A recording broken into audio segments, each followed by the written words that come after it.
أشرقت نفسي بنور من فؤادي حينما رددت يا رب العباد وانتشت روحي وصار الدمع يجري يا إلهي خذ بقلبي للرشاد أشرقت نفسي بنور من فؤادي حينما رددت يا رب العباد وانتشت روحي نبی رحمت صلی اللہ علیہ وسلم کے ارشادات میں ایک بات یہ بھی ملتی ہے کہ آپ نے فرمایا کہ جو آدمی نہیں جانتا اور اس کی وجہ سے وہ عمل نہیں کرتا تو میری اس میں 7 مرتبہ بد دعا ہے کہ دین اور ایمان کی زندگی میں داخل ہونے کے بعد جاننا ضروری ہے اور جاننے کے بعد ماننا ضروری ہے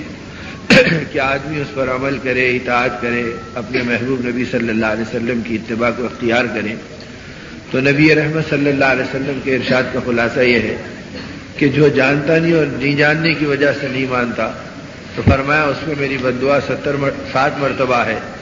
اور جو آدمی جانتا ہو اور اس کے بعد عمل نہ کرتا ہو تو وہ اپنے نبی کی بد دعا کو 70 مرتبہ پاتا ہے۔ امام مالک رحمۃ اللہ علیہ کے بارے میں آتا ہے کہ حدیث پاک کا درس دے رہے تھے اور چہرے کا رنگ بدل رہا تھا۔ شاگرد محسوس کر رہے تھے کہ شیخ وقت پر اور امام وقت پر کوئی تکلیف ہے، کوئی طبیعت میں بےتابی ہے، بے قابو پن ہے کہ چہرے پہ ایک رنگ آ رہا ایک رنگ جا رہا، لیکن درس حدیث میں فرق نہیں پڑا اور نبی پاک صلی اللہ علیہ وسلم کے ارشادات کو سناتے رہے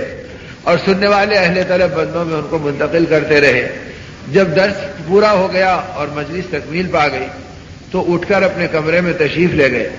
اور ایک شاگرد کو آواز دے کے بلایا اور اس کے بعد فرمایا میرا کرتا اٹھا کے دیکھو کہ پیٹھ پر کوئی چیز مجھے کاٹ رہی ہے۔ جب شاگردوں نے کپڑا اٹھایا کرتا پیٹھ کے اوپر سے تو ایک بچھو بیٹھا ہوا تھا جس نے 17 مرتبہ ڈنک مارا تھا، لیکن اس کے باوجود حدیث پاک کے سنانے میں فرق نہیں آیا، اس کے سمجھانے میں فرق نہیں آیا اور لوگ محفل میں محوے گویا طلب بیٹھے رہے۔ تو شاگردوں نے کہا کہ حضرت بچھو ہے اور 17 مرتبہ ڈنک مارا، لیکن آپ نے اتنی پوری مدت کے اندر کبھی ہم سے نہیں کہا۔ تو فرمایا میں آقا کے ارشادات سنا رہا تھا اور اس میں اپنی تکلیف کی طرف توجہ کرنا میں نبی پاک صلی اللہ علیہ وسلم کی بے ادبی سمجھتا ہوں، اس لیے 17 مرتبہ بچھو کی جھنکار کو گوارا کیا، لیکن نبی رحمت صلی اللہ علیہ وسلم کے ارشادات کی عظمت میں فرق آنے نہیں دیا۔ ملے گا اسی سرزمین ہند پر ایک اللہ والے، ایک اللہ کے ولی گزرے، حضرت حاجی امداد اللہ صاحب مہاجر مکی رحمۃ اللہ علیہ، جو بعد میں مکہ مکرمہ میں ہجرت کر گئے اور پھر جنت المعلیٰ میں دفن ہو گئے اور بقیہ زندگی کو وہاں پر گزارا۔ تو انہوں نے اپنی کتاب میں ایک واقعہ لکھا اور اس بات کا ذکر فرمایا کہ ایک لکڑہارا تھا جو لکڑی کاٹتا تھا اور اپنی زندگی کا گزارا کرتا تھا۔ گاؤں کا اور دیہات کا رہنے والا زندگی میں کبھی اسے اللہ والوں کی صحبت اور دین کے سیکھنے کا کوئی موقع بھی نہیں ملا، لیکن ایک بات اس کے کان میں پڑ گئی کہ اللہ کے کلام میں بڑی برکت ہے اور اللہ کا کلام بڑی عظمت والا کلام ہے۔ تو وہ اور اس کی بیوی رات دن اپنی زندگی میں تذکرہ کرتے تھے کہ کیا ہماری زندگی اس لائق ہے کہ کبھی اللہ کا کلام ہمیں دیکھنے کو ملے گا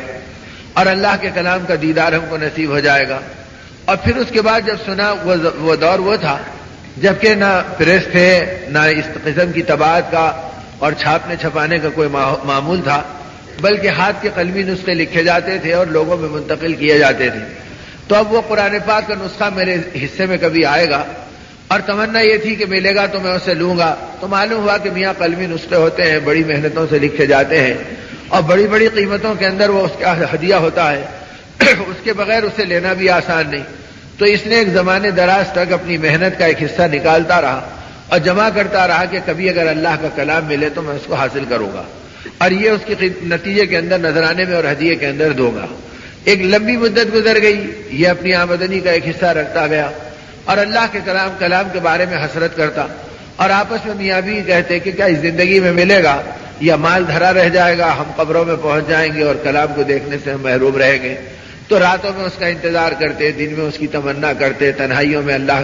کی قدرت کو اور اللہ کے کلام کی عظمت و محبت کو سوچتے کہ وہ کلام کیسا ہوگا، وہ کتنا باعظمت ہوگا۔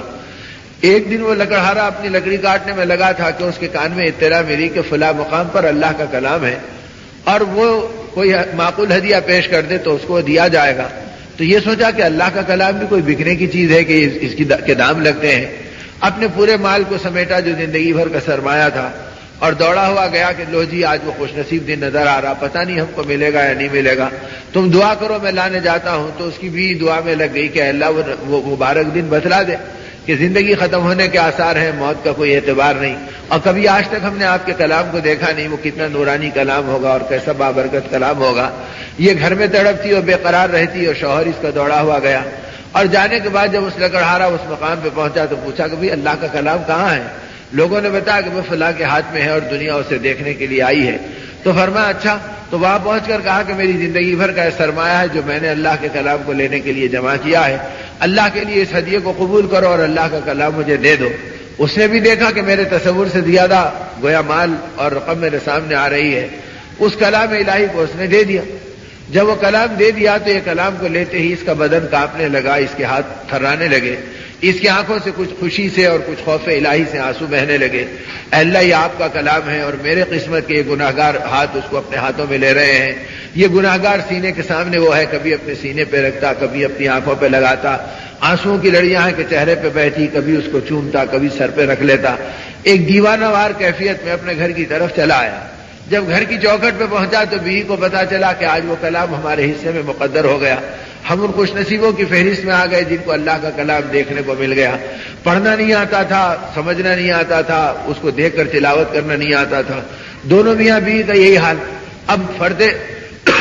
فرتے مسرت میں اور اللہ رب العزت کی عظمت الہی کے جذبے میں بے حال جب دیکھا کہ میرا شوہر لے کے آ رہا تو یہ بھی گویا اپنے حال میں نہیں رہی, بالکل محو حیرت ہو گئی اور فوراً اس کلام کو لیا, اپنے سر پہ رکھا, اس کی آنکھوں سے آنسو ٹپکنے لگے, پھر چوما اور پھر اپنے سینے سے لگایا. اب بے حال ہو گئے, اب اتنے بے حال ہو گئے کہ یہ سوچا کہ اللہ کا عظمت والا کلام کہاں رکھیں. تو جس جگہ کو دیکھتے تو عظمت الہی کے مقابلے میں وہ جگہ اس لائق نظر نہیں آتی. بھئی یہاں کیسے رکھیں گے, یہ اللہ کا کلام ہے, کوئی اور اچھی جگہ تلاش کرو. اور یہاں کیسے رکھیں گے, یہ اللہ کا کلام ہے, کوئی اور بلند مقام تلاش کرو. یہاں تک کہ حاجی امداد اللہ صاحب رحمۃ اللہ علیہ فرماتے ہیں کہ 3 دن اور 3 رات ایسے گزر گئے کہ نہ اللہ کے بندے اور بندی نے کچھ کھایا, نہ کچھ پیا, نہ سویا, نہ اپنے کسی کام میں لگے. بس کبھی یہ اپنے سر پہ رکھتا, کبھی وہ اپنے سر پہ رکھتی, کبھی یہ چومتا, کبھی وہ چومتی, کبھی یہ آنکھوں سے لگاتا, کبھی وہ آنکھوں سے لگاتی. اس میں 3 دن گزر گئے, 3 رات گزر گئے, نہ انہوں نے لیٹا, نہ بیٹھا, نہ سوئے, نہ کھانے پینے کی طرف ہو گیا. عظمت الہی میں اتنے ڈوب گئے تھے کہ بس اللہ کا کلام ہے اور ہم ہیں. تو جب 3 دن اور 3 رات ایسے گزر گئے تو حق تعالی شانہ کو ان کی عظمت اتنی پسند آئی کہ جس کلام کو انہوں نے سر پہ رکھا تھا اللہ نے سینے میں منتقل کر دیا, اور بغیر یاد کرے کہ ان کی زبان پر کلام حق جاری ہو گیا اور کلام الہی کو پڑھنے لگ گئے, اور دونوں کے دونوں حافظ قرآن بنا دیے گئے. اب نتیجہ یہ تھا کہ جب کلام سینے میں آ گیا تو اور بے حال ہو گئے کہ اللہ آپ کا کلام ہماری زبان پہ جاری ہو گیا اور ہمارے سینے میں منتقل ہو گیا. اب اس کے شکرانے میں اتنے بے حال ہو گئے کہ نہ کھانے کا ہوش رہا, نہ پینے کا ہوش رہا, نہ زندگی میں سونے کا ہوش رہا. جب بشری تقاضے حدود سے بڑھ گئے کہ کھانا بھی نہیں, سونا بھی نہیں, تو اس کے نتیجے کے اندر چیخ چیخ کر اپنے جانیں دے دی, لیکن اللہ کے پاک کلام کی عظمت میں پھر کسی طرف ان کا رخ نہیں گیا. تو اگر آدمی عظمت الہی میں آتا ہے تو اللہ پاک بے سیکھے اپنا کلام سکھلا دیتے ہیں. اسی لیے حدیث پاک میں آتا کہ اگر تم چاہو تو تمہاری محبت مخلوق کے اندر آ جائے اور بے سیکھے اللہ اور اللہ کے نبی کے راستے کے علوم تمہارے سینے میں آ جائے. صحابہ حیرت سے آقا کی طرف متوجہ ہوئے, اللہ بے سیکھے بھی علم آ سکتا ہے اور ہماری زندگی کے اندر, ہمارے مخلوق کے اندر ہماری محبت بھی آ سکتی ہے, ان کی دعائیں بھی ہم پا سکتے ہیں. فرمایا دنیا کی محبتوں سے نگاہ کو ہٹا لو اور اللہ کی عظمت کے ساتھ اپنی زندگی کو آباد کر لو. اگر یہ 2 چیزیں تمہارے اندر آ گئی تو اللہ بے سیکھے علم عطا فرمائے گا اور بغیر محنت کرے. اب یہ عظمت قرآن جب اس طریقے سے زندگی میں آیا تو اس سطح تک آیا کہ حضرت خواجہ اجمیری رحمۃ اللہ علیہ جب دہلی تشریف لائے اجمیر سے تو لوگ آپ کی زیارت اور محبت میں دیدار کے لیے تڑپ گئے اور امٹ پڑے. تو اس وقت مجمع کے اندر لوگوں نے دیکھا کہ ایک معصوم بچہ آیا اور لانے والے نے کہا کہ حضرت اس کی ماں خانقاہ کے باہر چادر میں لپٹی کھڑی ہے اور یہ معصوم بچہ جو بھی بولنے کے لائق بنا ہے اور 3.5-4 سال کی عمر کو پہنچا ہے, حضرت کی خدمت میں پیش ہے کہ حضرت اسے دعا بھی دے دیں اور اس کو اللہ کا پاک کلام سکھلا دیں تاکہ یہ بات کرنے کے لائق بنا تو سب سے پہلے اللہ کا نام لے. تو حضرت خواجہ اجمیری رحمۃ اللہ علیہ نے محبت سے دیکھا اور اپنے خلفائے اجل میں قاضی حمید الدین ناگوری رحمۃ اللہ علیہ ساتھ میں تھے. ان سے فرمایا کہ تم اسے کلام الہی سکھلاؤ، میں توجہ دوں گا، دعا دوں گا، یہ کہہ کر ان کی طرف متوجہ کیا۔